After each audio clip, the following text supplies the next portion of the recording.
aborder la question du voisinage et du vivre ensemble en islam, je me suis dit que, peut-être contrairement à ce que le futur docteur Loris Kozan nous a présenté ce matin, j'allais partir de choses plutôt lointaines, plutôt larges, et revenir justement au plus proche. Il me semble important en effet d'envisager un certain nombre d'éléments ensemble pour bien comprendre ce que les théologiens de l'islam classique ont essayé de faire à propos du vivre ensemble, et en particulier du voisinage, on y reviendra.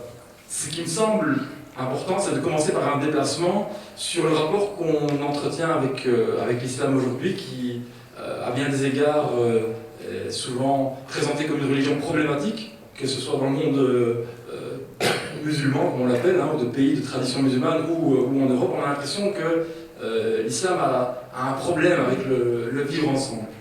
Or, si on fait un petit bond dans le temps, à la fin du XVIIe siècle, on voit qu'un philosophe célèbre, John Locke, dans sa lettre sur la tolérance, était, lui, à ce moment-là, frappé par la tolérance de ce qu'il appelait les barbares ottomans, par opposition avec la violence de ceux qui étaient censés être les civilisés en Europe. Puisque, au moment des guerres de religion qui mettaient l'Europe à feu et à sang, il faisait remarquer que les musulmans lui semblaient plus tolérants envers les non-musulmans que les chrétiens étaient tolérants entre eux.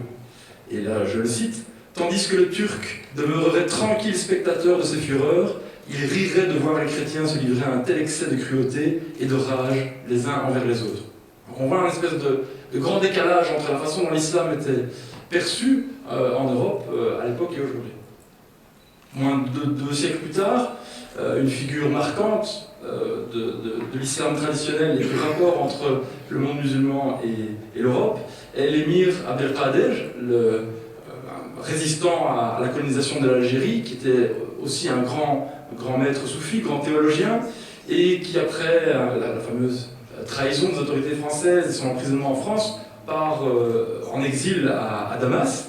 Et en 1860, alors qu'il y a une émeute des populations druzes de Damas et qu'ils s'entraînent très violemment avec toute une série de massacres aux chrétiens, Abdelkader utilise son aura, utilise ses réseaux politiques pour organiser la défense des chrétiens, les accueillir, les protéger et vraiment prendre en charge lui-même, contre des musulmans, la défense des chrétiens. Ce qui lui vaudra évidemment une aura particulièrement augmentée en Occident, à tel point qu'on appellera une petite ville de l'Iowa El Kader, en hommage à l'Amir Abdelkader.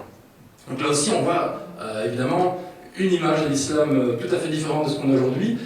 Qui pourrait-on citer aujourd'hui comme théologien musulman ou comme figure religieuse qui serait un espèce d'exemple d'éthique universelle reconnu dans le monde entier? Mais ce qui est encore plus intéressant, je pense, c'est d'observer la correspondance que Abdelkader entretient avec une autre grande figure de la résistance anticoloniale de l'époque, autre grand combattant théologien, l'imam Shamil du Daghestan, qui lutte contre l'invasion russe dans le Caucase, et qui écrit à Abdelkader pour se féliciter de son geste envers les chrétiens de Syrie. Et Abdelkader lui répond, mais je n'ai rien fait de spécial, j'ai appliqué la sunna prophétique à la lettre. Et donc, là je pense qu'on a quelque chose d'intéressant. On voit que ce geste, qui nous semble éminemment un geste de vivre ensemble, de protection des voisins, un geste d'une éthique qui peut sembler justement tout à fait universel, est ancré non pas dans des principes, des principes qui seraient hors de la tradition, mais est ancré au cœur de la tradition islamique pour Abdelkader. Mais évidemment, mon but ici, c'est pas de faire de l'apologie, parce qu'évidemment, il faut aussi prendre en compte une longue liste de situations historiques peu reluisantes. Si on prend le simple cas de l'Andalousie et de la notion de convivencia, on sait que tout n'a pas toujours été rose en Andalousie, loin de là. Et évidemment, les drames contemporains et l'actualité plus que troublée de l'islam nous obligent à interroger cette question et nous obligent à nuancer cette vue. Mais l'important, c'est de voir que tout a été possible en terre d'islam. Donc, ce que je voudrais faire dans les minutes qui viennent, c'est pas de tenir les comptes, ni de dénombrer les anecdotes pour ou contre la qualité éthique de la tradition islamique, même si toutes ces anecdotes peuvent être très révélatrices, mais c'est plutôt d'aborder la façon dont a été pensé hein, le rapport à l'autre, l'aspect savoir du savoir-être ensemble, en s'attardant sur une série de concepts, de catégorisation et de représentation qui ont servi un peu de principe directeur et de fond symbolique pour l'éthique musulmane du vivre ensemble. Autrement dit, je veux me pencher un petit peu sur ce qui a été pensable plutôt que sur les réalisations sociopolitiques elles-mêmes.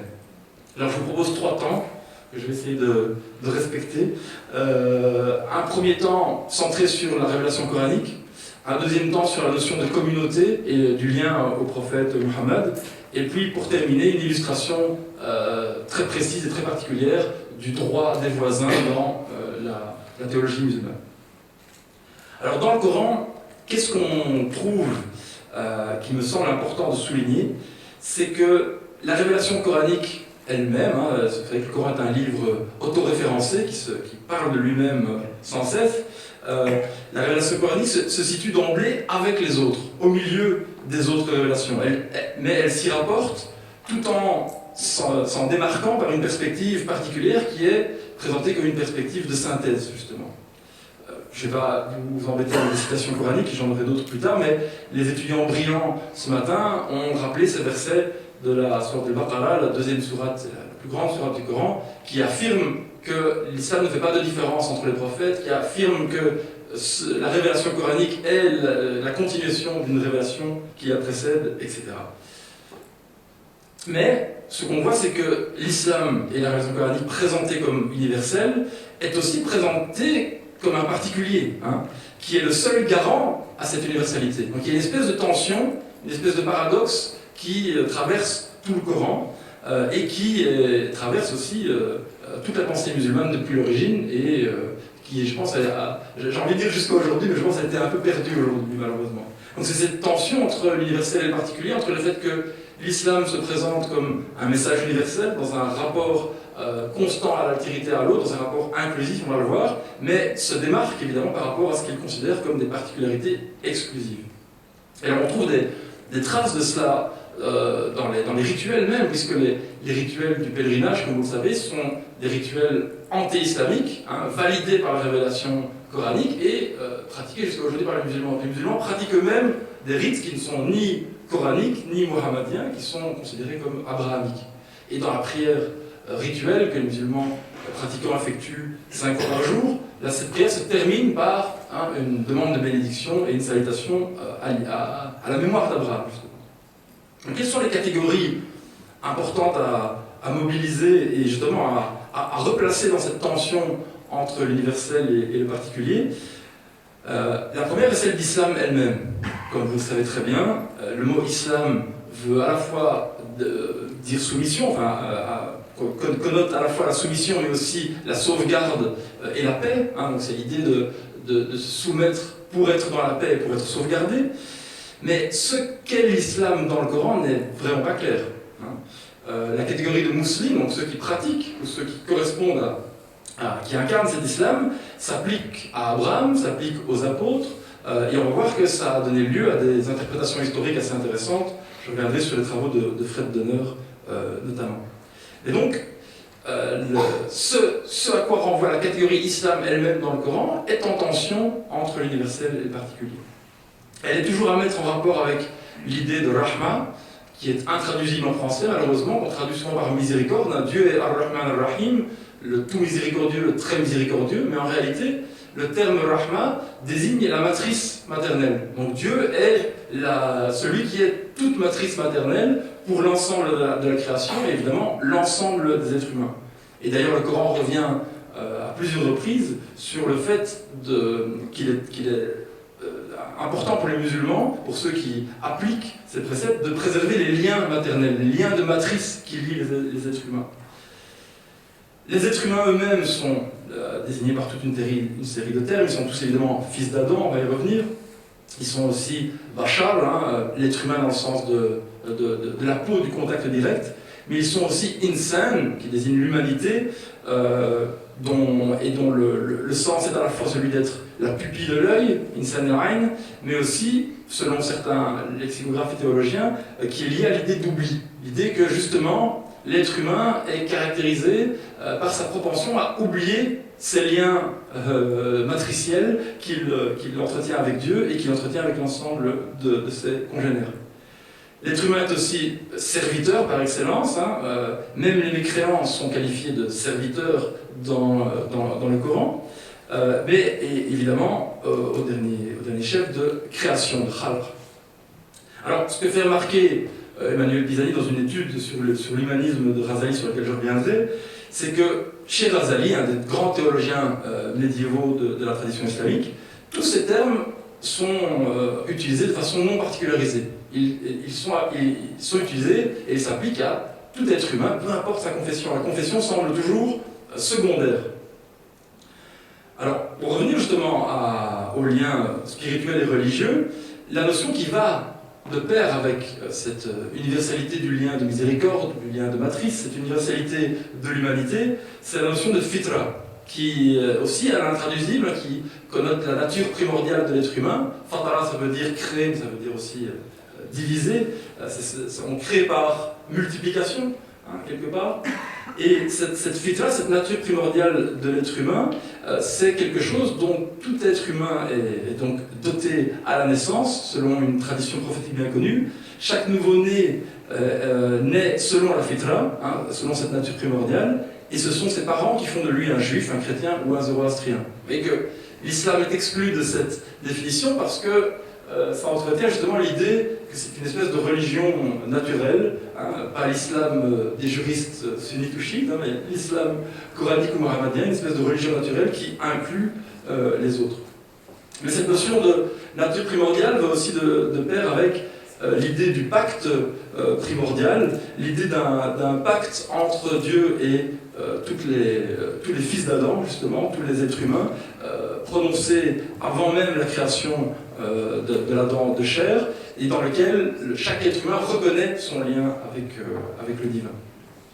Donc, la révélation coranique et toute la religion islamique elle-même se présente comme un dhikr, comme un rappel, comme une remémoration à cet être humain oublieux de cette nature primordiale, un retour permanent à la fitra. Alors, cette notion de fitra, elle est aussi mise en rapport de façon intéressante avec l'idée de ce qu'on traduit par religion, l'idée de din, qui là aussi est un concept en lui, et l'idée de hanifia, impossible aussi à traduire. Alors, qu'est-ce que c'est la hanifia? Je vais vous lire un verset ici coranique, hein, le verset 30 de la sourate 30, qui enjoint en disant « Dresse ton visage vers la religion, vers le din, en hanif, bon, en pur croyant, selon la fitra, selon la nature primordiale dont Dieu a doté les hommes en les créant. Il n'y a pas de changement dans la création de Dieu, telle est la religion immuable, le din immuable, mais la plupart des hommes ne savent pas. » Alors ce qui est intéressant ici, c'est qu'on voit dans la séquence que la fitra est liée à cette idée de hanif, hein, de croyant pur, quelque part, et que le musulman est celui qui accomplit ce lien avec la fitra, ce lien avec le din. Un autre verset nous présente comme par hasard de nouveau Abraham, hein, comme le hanif et le musulman accompli, hein, en disant Abraham n'était ni juif ni chrétien, mais il était hanif, pur croyant et musulman, soumis à Dieu, et ne faisait pas partie des associateurs. Mais ce terme din qu'on utilise pour traduire le concept de religion, ce qu'il est intéressant de noter, c'est qu'il est d'origine persane. Le dain, c'est une pratique ascétique, une pratique spirituelle particulière, et en arabe, il est lié à l'idée de la régularité. La racine dayana est appliquée notamment aux pluies qui tombent avec régularité, et aussi à al-dain, qui est la dette, la relation d'engagement mutuel. D'ailleurs, vous savez qu'il y a une des particularités de la langue arabe, c'est d'avoir des termes qui sont appelés addad, qui ont deux sens opposés. C'est très souvent le cas de qualités, notamment propres à Dieu. Dayan, c'est à la fois Dieu comme celui à qui on doit la dette, et c'est celui qui, toute sa vie, ça donne au din, ça donne à la religion pour entretenir cette relation. Et donc, qu'est-ce que la hanifia? Je suis déjà à 5 minutes. Qu'est-ce que la hanifia? C'est une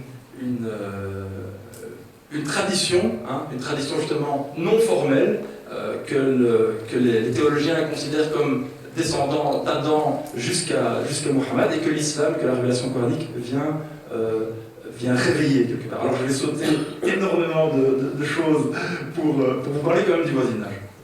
Alors comment... Ah, je peux avoir 10 minutes, ok. Alors, juste en 2 mots, pour la partie sur la communauté, on parle beaucoup de Ummah aussi hein, dans les médias, etc. aujourd'hui.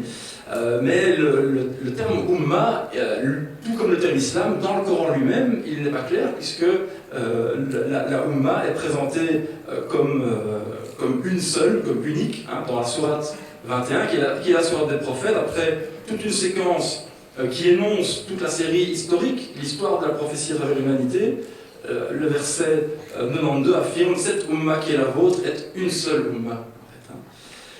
Ce qui a poussé au développement d'une doctrine chez certains théologiens qu'on appelle Shumul el-Ummah, l'extension de l'Ummah, l'extension de la communauté, c'est-à-dire se rendre compte que la véritable communauté inclut tous les êtres humains, inclut toutes les communautés religieuses et prophétiques. Et là encore, la communauté de Muhammad, sa particularité est de tenir cette universalité, de tenir cette inclusion. Alors c'est justifié par tout un développement, notamment métaphysique, de la notion de Haqiqa Muhammadiyya, la notion de réalité muhammadienne qui dépasse le Muhammad historique dont il est juste l'instance historique en réalité. Je vous passerai ça, mais toute une théologie est déployée pour expliquer comment l'islam a pour nature d'être la religion d'accueil de toutes les religions, est capable de vivre ensemble avec toutes les religions. Et ça va être la base évidemment de l'éthique du vivre ensemble dont je vais donner un exemple. Juste une dernière remarque avant de passer à ces exemples concrets. Je vous parlais tout à l'heure de cette idée de la catégorie musulman dans le Coran lui-même qui n'est pas claire. Il y a un livre très intéressant pour ceux que ça intéresse qui s'appelle Muhammad and the Believers par un historien américain qui s'appelle Fred Donner et qui part, en fait, son livre est une enquête qui part d'un constat. Il se rend compte que dans le Coran, le terme musulman est utilisé souvent au pluriel d'ailleurs 70 fois et on ne sait jamais vraiment à qui il s'adresse puisque, comme je vous disais, il s'adresse tantôt à Abraham, tantôt aux apôtres, tantôt visiblement à la communauté de Muhammad, etc. Tandis qu'il y a un autre terme, une autre catégorie, qui est celle des croyants, mu'min, hein, qui lui apparaît 1000 fois, plus ou moins, dans le Coran. Et donc, à partir de là, Fred Donner se dit, mais tiens, c'est bizarre, parce que ce livre que l'on présente comme le livre des musulmans, mais si je le prends sans tout un tas de préconceptions, en fait, c'est le livre des croyants, hein, et non pas des musulmans. Et donc, il fait toute une enquête historique pour essayer de comprendre, mais qu'est-ce qui se passe? Et il se rend compte qu'au moment où cette communauté de Muhammad déborde de l'Arabie et rentre au Levant, etc., eh bien, en fait, plutôt que d'imposer une autre religion, on a l'impression qu'ils cassent tous les clivages religieux et qu'ils instaurent une espèce de vivre ensemble œcuménique, puisqu'il y a plus de construction d'églises au moment où les musulmans arrivent dans le Levant que dans la période byzantine qui précède, que beaucoup d'églises, mais aussi de nouvelles mosquées construites servent de lieu de culte conjoint entre chrétiens et musulmans, etc. etc. Et donc il casse un peu notre idée de tradition, de tradition bien distincte.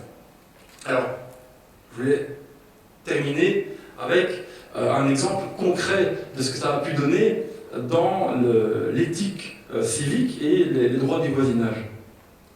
Une chose aussi qu'il faut remarquer, c'est que le droit du voisinage est très important en islam et très concret au niveau du rapport à l'altérité, puisque lorsqu'on parle de civilisation islamique, on ne se rend pas compte qu'en fait les musulmans, très longtemps et dans énormément de situations, étaient la minorité. Ils étaient la minorité dirigeante, certes, mais ils étaient la minorité. L'Irak abbasside, l'âge d'or abbasside du début de l'islam, autour des années 800, selon les démographes, les musulmans représentaient seulement 18% de la population. Dans l'Andalousie musulmane, les musulmans représentaient globalement 25% de la population. Et dans l'Égypte, un des cœurs battants de l'islam arabe, l'islam ne devient majoritaire qu'au XIIe siècle, au tournant du XIIe et du XIIIe siècle, en fait. Donc ça fait des siècles et des siècles de vivre ensemble où l'islam est minoritaire. Alors, Un exemple ici d'éthique du voisinage se trouve dans la grande somme théologique de Abu Hamid al-Ghazali, grand théologien médiéval. Il n'est pas le premier, hein. On voit notamment dans les premières compilations de hadiths cette importance de faire des chapitres dédiés aux règles de bienséance envers le voisin. Mais ce qui est intéressant, c'est que dans cette somme théologique, Ghazali dévoue toute une section au droit des voisins en affirmant d'emblée le voisin bénéficie d'un droit qui va au-delà de ce qu'exige la fraternité de l'islam. Ce sur quoi il revient, c'est que l'attitude envers le voisin fait partie intégrante du din, hein, donc de cette religion, de ce rituel. Celui qui ignore les droits des voisins n'est pas pleinement croyant, car c'est l'expression des nobles caractères muhammadiens qui sont l'essence même de la religion. Ghazali rappelle une parole très intéressante, hein, attribuée au prophète et relatée par Ibn Hanbal notamment, lorsqu'on l'a interrogé à propos d'une femme qui passait ses nuits en vigie, en prière et ses journées à jeûner, mais qui était très dure avec ses voisins, qui était tout le temps en train de les admonester, et Muhammad aurait répondu qu'il n'y a rien de bon en elle et elle fait partie des gens de l'enfer. Malgré qu'elle soit une grande dévote, son comportement avec ses voisins définit son salut. Alors, ce qui est très intéressant, c'est que la définition du voisin chez Ghazali, c'est une définition qui est centrée donc, sur soi-même, sur l'individu. Puisque le voisin, c'est celui qui habite dans un périmètre de 40 maisons, dans les 4 directions, à 40 maisons aux alentours de chaque maison d'un musulman. Et Ghazali liste les droits de ce voisin. Il faut le saluer sans le monopoliser ou le retenir trop longuement, il faut lui rendre visite lorsqu'il est malade, lui présenter ses condoléances en cas de deuil et le consoler, le féliciter lors de moments joyeux, lui pardonner ses fautes et ses défauts, ne pas l'espionner par le balcon ou la terrasse, ne pas l'importuner par le mur mitoyen ou les canalisations, ne pas répandre de sable près de son entrée, ne pas bloquer l'accès à sa résidence, ne pas espionner ce qu'il ramène chez lui, préserver ses défauts apparents et ne pas les dévoiler aux autres, le secourir s'il est éprouvé, garder sa maison en son absence, ne pas écouter les ragots à son propos, baisser le regard en présence de sa femme, ne pas fixer du regard sa servante, parler affectueusement à ses enfants et le conseiller sur les questions spirituelles. Alors il y a tout un tas de choses à dire évidemment, mais avant d'enfin conclure, je voudrais aussi dire que ce qui est intéressant, c'est que Ghazali parle aussi de devoirs, hein, de devoirs dans lesquels le voisin, même non musulman, ici cette catégorie de voisins donc, recouvre les musulmans et les non musulmans. Ghazali insiste sur le fait que lorsque est accompli un rituel très particulier qui est la prière de la pluie, hein, qui est une tradition prophétique, les musulmans, lors des périodes de longue sécheresse, ont un rituel où ils performent une prière de demande de pluie. Et il dit que c'est très bien que les non-musulmans se joignent à cette prière parce que ça concerne l'ensemble de la communauté. Hein, c'est un rituel islamique, prophétique, muhammadien, mais qui concerne l'ensemble de la communauté. Il n'y a donc aucun mal à ce que les non-musulmans se joignent à ce rite. Et alors, je vais m'arrêter ici, hein, parce que j'ai déjà abusé de votre patience. Mais en travaillant sur ce sujet sur lequel il y aurait encore mille et une choses à dire, je suis tombé sur un verset qui m'a semblé symboliquement très intéressant, le verset 4 de la 13e sourate du Coran, qui me semble intéressant à lire à partir de ces préceptes du bon voisinage, parce qu'il utilise l'image récurrente dans le Coran de la culture, hein, du fait de cultiver un jardin, et qui est mise en parallèle dans le Coran avec la vie de l'esprit et avec le bon comportement, notamment avec la parole, et donc qui sans doute peut être comprise comme l'illustration d'une oasis, hein, qui est le centre d'un voisinage à 40 maisons à la ronde. Ce verset nous dit « Il y a sur la terre des parcelles voisines, des jardins plantés de vignes, des cultures de céréales, des palmiers groupés ou isolés qui, tous, sont arrosés avec la même eau, et dont, par un effet de notre faveur, certains sont rendus plus comestibles que d'autres. Il y a vraiment là des signes pour ceux qui raisonnent. » Merci beaucoup.